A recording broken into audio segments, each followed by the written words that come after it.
Welcome to the Genius Factory. Enjoy the video. You start by pairing the controller to your computer.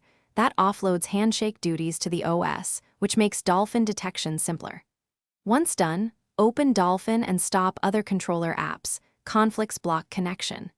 Make sure the controller appears as an input device in your system settings. If it shows as a generic HID, that's fine. Now go to Dolphin's Controllers menu and select the appropriate adapter type so the emulator can communicate with the paired device directly. Now you configure mappings inside Dolphin. Pick the adapter that matches the intended input model because button layouts differ.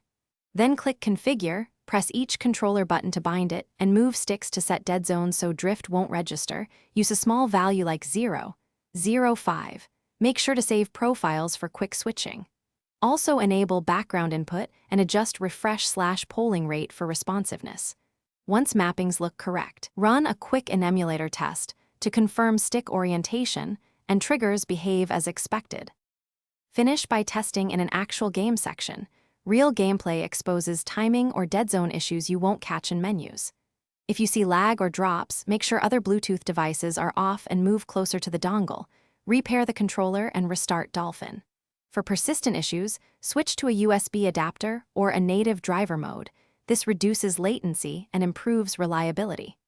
One quick troubleshooting tip: rebind a problematic button and test again, since remapping often clears ghost inputs. Thanks for watching. If you found this helpful, don't forget to like and subscribe.